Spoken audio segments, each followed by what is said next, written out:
25 avril 2026, peuple d'Afrique, recevez nos salutations. On reste serein, concentré, surtout déterminé. L'ennemi qui est en déroute a essayé de rassembler sa dernière force et jeter sa dernière force dans la bataille, en attaquant simultanément plusieurs villes du Mali, notamment Kati, Bamako, Sévaré, Gao et puis Kidal. Ils ont ciblé 5 endroits. Et les 5 endroits ont leur sens. Kati et Bamako, vous savez, c'est là-bas, c'est le cœur du pouvoir. Gao, c'est le plus grand dispositif militaire dans la partie nord du Mali. Sévaré, plus grand dispositif militaire dans la partie centre du Mali. Et Kidal, plus grand dispositif militaire lorgnant la frontière algérienne. Peuple d'Afrique, nos militaires, une fois de plus, ont montré qu'ils étaient plus braves que des lions. Ils ont réagi. Les populations sont sorties massivement, accompagnées les forces de défense et de sécurité. Ils ont jeté beaucoup de forces, toutes leurs forces, dans la bataille de Kati. Dans d'autres endroits, ils ont lancé aussi d'énormes forces. Mais à Kati, ils ont commencé par cibler les domiciles de son Excellence le ministre de la Défense. Nous saluons sa bravoure, ainsi que la bravoure de tous nos militaires. C'est un camion, sans doute d'après les informations recueillies du terrain, rempli d'explosifs, qu'ils ont fait exploser. C'est là que vous voyez ces gens-là, les médias impérialistes, les fameux occidentaux, les fameux experts des droits de l'homme ne disent rien. Quant à notre riposte, celui qui va dire quelque chose, il saura. Un camion rempli d'explosifs, il n'y a pas que le domicile du ministre de la Défense qui a été ciblé. Toutes les autres maisons aux alentours, y compris une mosquée, ils se disent être comment? C'est là que vous comprenez, ces gens n'ont rien à voir avec la religion. Ils ont fait sauter une mosquée. Ah oui, ils se moquent. Il y a encore des Africains qui croient vraiment que c'est des trucs de religion. C'est la guerre du pétrole. C'est la guerre de nos ressources minérales et d'autres minéraux. Rien d'autre. Pas plus, pas moins. Ils ont laissé lancer presque leur dernière force de la bataille. Parce qu'ils étaient en déroute, un peu partout. Il y a des régions entières où on ne les voit même plus. Ils sont rassemblés. Ils ont essayé de faire ce qu'on appelle attaquer derrière les lignes. Donc venir directement attaquer les postes de commandement à Kati et à Bamako. À Bamako, c'est l'aéroport international Modibo Keïta. Bamako, c'est nous qui a été attaqué. Pas directement l'aéroport, mais c'est nous. À Kati, c'est les grands camps militaires qui étaient dans leur visère. Mais je vous assure, depuis 5 heures du matin, nous sommes sur le qui-vive. Première explosion, deuxième explosion, puis d'autres explosions. Nos militaires sont restés tranquilles. Grâce à tous ces matériels que nous avons acquis récemment, nos blindés se sont déployés rapidement et ont fait une ceinture autour du camp. Ils étaient venus en grand nombre, y compris beaucoup, la majorité des enfants. D'aucuns nous parlent même de la présence de certaines femmes. Ils sont en manque d'effectifs.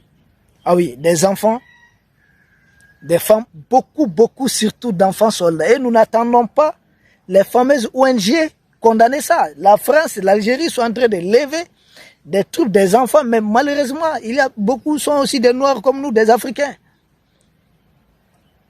De les mettre, de les engager face aux vaillants militaires maliens. Plus de 5 heures du temps aux abords du camp militaire, parce qu'ils savent que nous avons beaucoup de nos hommes déployés sur d'autres théâtres d'opération à l'intérieur du pays, sécuriser les citernes, faire ceci, en train de les neutraliser jusqu'à la frontière mauritanienne. Donc ils sont venus, c'est comme venir dans notre dos, quoi. Par derrière. Et quand les attaques ont commencé, c'était d'abord des explosions. Nous sommes sur le terrain.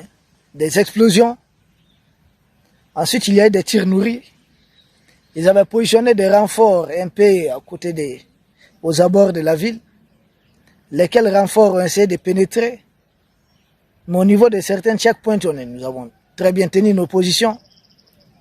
Aux abords du camp militaire, il y a eu des violents combats. Nos blindés là sont presque imperméables. Ils n'ont pas pu passer. Il faut voir les douilles un peu partout. Je viens de quitter là-bas. Je viens de quitter au camp tout de suite. Aux abords du camp. Il faut les douilles éparpillées partout, ça a tiré. Mais ils n'ont pas pu pénétrer. Ils ont acheminé des renforts en vain. Et chaque fois, ils montaient par vague. Et chaque fois qu'ils montent par vague, ils sont neutralisés. Vous les voyez redescendre avec leurs blessés et leurs cadavres. Ils amènent des corps avec eux. Et chaque fois, il y a une nouvelle vague. Et chaque fois, nos militaires qui sont très bien positionnés dans les camps, jusqu'à certaines de nos forces spéciales sont venus s'ajouter déjà aux militaires qui étaient sur place. Et là, ils ont commencé à avoir chaud. Les combats ont commencé à être déportés un peu au-delà du camp. Ils ont voulu tendre une embuscade à une de nos unités d'élite qu'on appelle BAFS, au niveau de l'entrée-camp, pour qui connaît la ville de Kati, au niveau de Sanafra, mais ils ont marché sur eux tout d'un coup. Nos militaires ont été, il y a d'autres renforts, les BIR, ça c'est des unités spéciales aguerries, les BIR rouges, et d'autres unités conventionnelles, et d'autres forces spéciales encore, sont arrivées. Nous avons empêché de mettre pied dans notre camp. Nous les avons repoussés. C'est là que nos vecteurs aériens sont entrés en action. Ça n'a pas dépassé 30 minutes. Quand les vecteurs aériens sont entrés en action, et puis, je ne sais pas s'ils sont bêtes ou ils sont comment. Vous savez qu'ils étaient rassemblés au niveau de certains ronds-points hautes, attendant d'apporter assistance à leurs troupes qui étaient déjà engagées aux côtés du camp. Nos vecteurs aériens les ont pilonnés. Il fallait voir l'hélicoptère en action. Ce n'est pas dans un film. C'était de la réalité. Nos avions Sukhoi, les bruits terrifiants. Depuis là, ils ont commencé à se disperser. Nos drones, les hélicoptères. Nous avons déployé notre puissance d'effet. On attendait les bombardements, on voyait les hélicoptères pilonner leur position. On a neutralisé beaucoup de terreaux. C'est pourquoi j'ai appelé ça. J'ai dit c'est presque la finale. Vous savez, Hitler, quand il tombait, il a lancé beaucoup d'assauts pour espérer s'accrocher à quelque chose, s'agripper à quelque chose. La coalition franco-algérienne vient de tenter l'un des derniers assauts majeurs. En tout cas, la ville de Kati, ça n'a pas du tout fonctionné.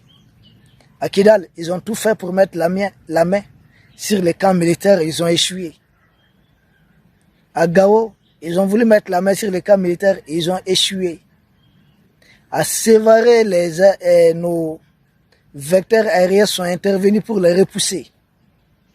Le combat serait toujours en cours. Je ne sais pas, ça dépend de quand est-ce que vous suivez la présente émission. Au moment que j'enregistre, il est 17h33 GMT, c'est-à-dire heure du Mali. 17h33. Beaucoup d'endroits où nous avons les bilans. Nous attendons que nos autorités communiquent les bilans.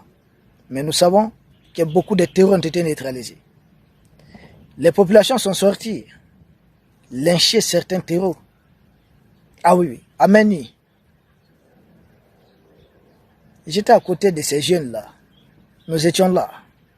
Ça ne s'est pas passé en notre absence. Nous avons assisté à ça. Les jeunes qui sortaient avec toute leur rage, avec cette colère, prenaient des terreaux, souvent avec une arme.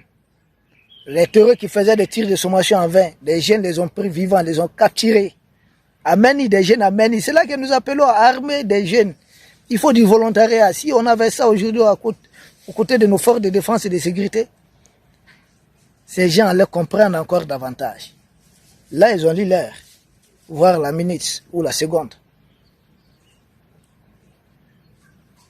Peuple d'Afrique, il y a beaucoup de corps de terreux que vous allez voir éparpillés par endroits ou incendiés, brûlés par la jeunesse de Kati, qui est une jeunesse toujours debout. Oui, c'est ce qui s'est passé. Actuellement, la situation est sous contrôle. Nous contrôlons la situation. Ils sont venus, ils ont perdu beaucoup d'hommes. Le ratissage est en cours. Nos éléments sont en train de les poursuivre un peu partout. Parce que dans leur fuite, il y a un village qu'on appelle Kalfabou. Ça se trouve à 20 km de Dral, précisément à 34 km de la ville de Kati.